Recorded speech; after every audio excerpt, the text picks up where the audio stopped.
안녕하세요. 안목입니다. 바울 서신서 매일 묵상 13일째인 오늘은 고린도전서 4장과 5장을 함께 읽습니다.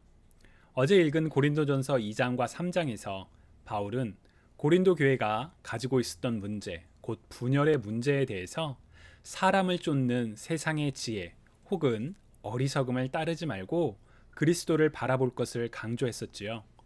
교회 공동체 내에서의 분열과 갈등의 문제는 2000년 전 고린도 교회만의 문제가 아니라 오늘의 많은 교회들에게도 여전히 심각한 문제 중의 하나입니다.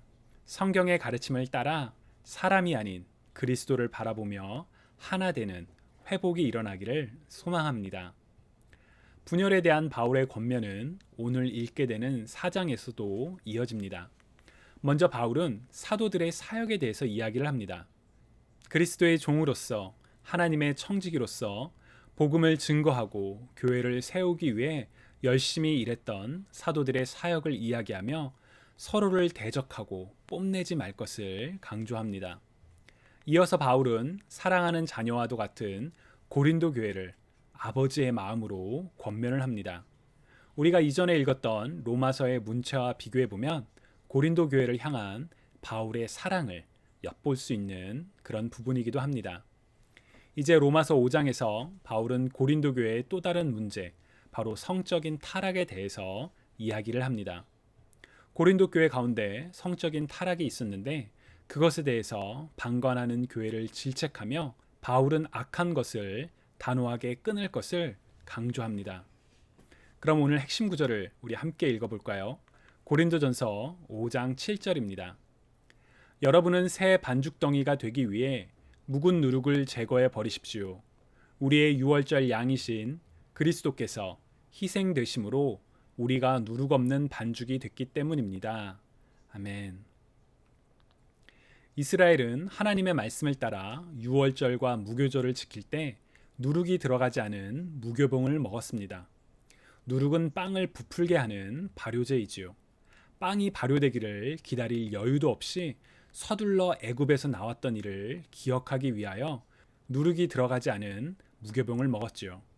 또한 유대인들은 전통을 따라 유월절을 지키기 전에 모든 누룩을 집에서 제거하기도 했습니다. 새 반죽덩이가 되기 위해서 묵은 누룩을 제거하라는 바울의 권면은 바로 이러한 맥락 속에서 나왔던 것으로 보입니다.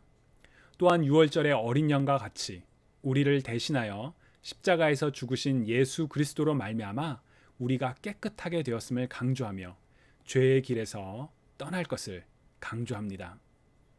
성적인 타락이 있음에도 불구하고 그것을 방관할 뿐 아니라 오히려 자랑하는 고린도 교회를 향하여 단호하게 악을 끊어버리라는 바울의 권면은 악은 어떤 모양이라도 버려야 한다는 것을 되새기게 합니다. 오늘의 핵심 구절 우리 다시 한번 같이 읽어볼까요? 여러분은 새 반죽덩이가 되기 위해 묵은 누룩을 제거해 버리십시오. 우리의 유월절 양이신 그리스도께서 희생되심으로 우리가 누룩 없는 반죽이 됐기 때문입니다. 아멘. 오늘 본문에서 하나님은 누구이신가요? 나는 누구인가요? 우리는 세상 죄를 지신 하나님의 어린 양 예수 그리스도로 말미암아 의롭다 칭함을 받은 하나님의 자녀들입니다.